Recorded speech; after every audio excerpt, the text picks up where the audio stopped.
Всем привет! Рада видеть вас на своем канале. И в этом видео я опять хочу разобрать очень простой фактурный рельефный узор с потрясающего свитера из магазина Shine. Вы, наверное, хотите спросить меня, почему я разбираю узор с магазина Shine, когда это бюджетный магазин, где свитер можно просто купить. Я на этот вопрос заготовила свой ответ. Все дело в составе. Покупая свитер в каком-то бюджетном магазине, в масс-маркете, мы всегда покупаем один и тот же состав. Это акрил.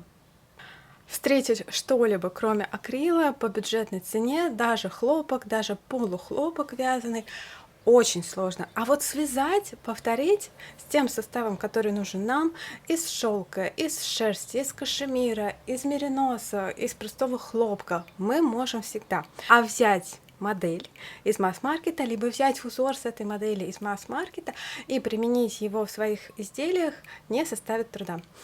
Подписывайтесь на канал, ставьте лайки, нажимайте на колокольчик и давайте разбирать этот узор. Раппорт этого узора 2 петли, поэтому для вязания поворотными рядами этим узором я набираю на спице число петель кратное 2, плюс 1 петля симметрии и 2 петли кромочных, либо просто нечетное число петель. Я набрала 21 петлю. Узор очень простой, подойдет для новичков, для тех, кто только учится вязать лицевые и изнаночные петли или умеет вязать только их. Ничего, кроме лицевых и изнаночных петель, здесь нет. В основе обычная резинка 1 на 1. Всего 2 ряда в высоту. Итак, первый ряд – лицевая сторона. Кромочную петлю снимаю не провязанной и дальше чередую 1 лицевая,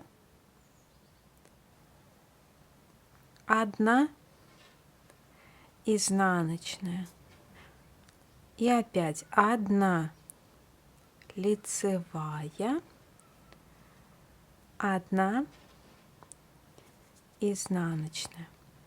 И лицевые, и изнаночные я вяжу классикой. Можете вязать бабушкиными. В принципе, в этом узоре это не будет особенно принципиально. Работаю так до конца этого ряда.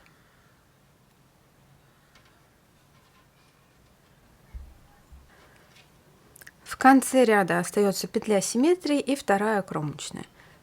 Петлю симметрии провязываю лицевой, кромочную я вяжу тоже всегда лицевой. Первый ряд, лицевая сторона, на этом закончен. Дальше второй ряд, изнаночная сторона. Здесь все еще проще, чем в первом ряду, и непременно, я думаю, этот узор новичкам приглянется, потому что второй ряд это просто все петли лицевые. Кромочную, как всегда, снимаю не провязанной и начинаю вязать. Лицевая, не обращаю внимания на рисунок, лицевая, все петли, независимо от того, как они были провязаны в предыдущем ряду, во втором ряду на изнаночной стороне вяжутся просто лицевыми. И работаю так до конца ряда.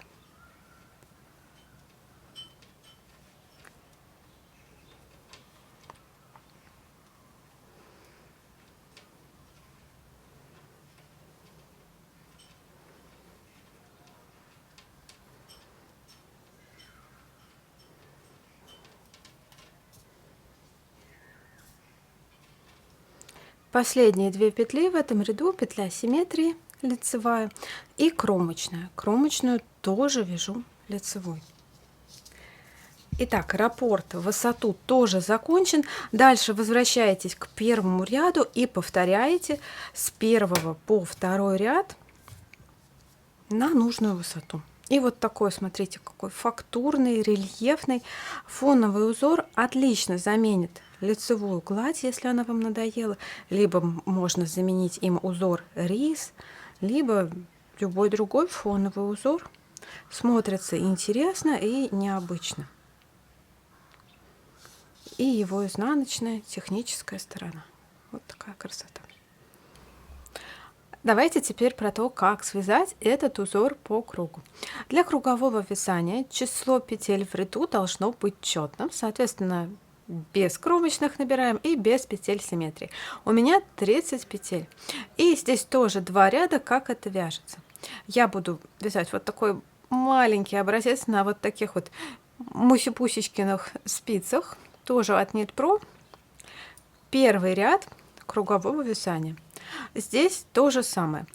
1 лицевая, 1 изнаночная, 1 лицевая, 1 изнаночная.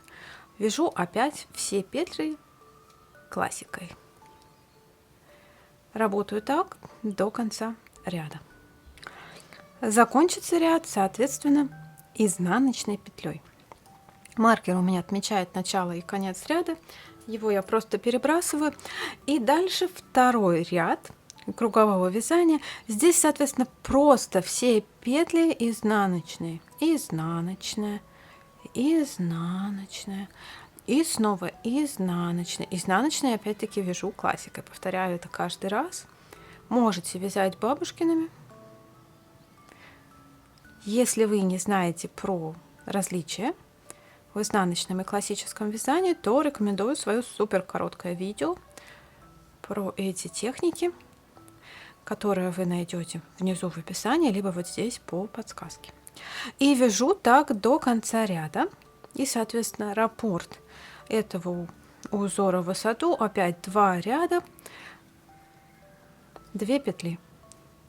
Возвращаюсь к первому ряду и повторяю с 1 по 2 ряд на нужную высоту. И вот смотрите, какой узор. Тот же самый узор, но на круговом вязании.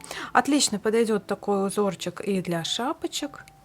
И снуд можно связать в круговую. Варежки, наверное, тоже можно. В общем, отличный фоновый узор, фактурный, объемный, смотрится эффектно, особенно вот на светлой пряже. Мне очень нравится. Надеюсь, что вам понравилось это видео, что вы узнали из него что-то полезное. Не забудьте про свои лайки, подписывайтесь на канал, нажимайте на колокольчик, сохраняйте видео к себе в плейлисты. Спасибо за внимание. Пока-пока.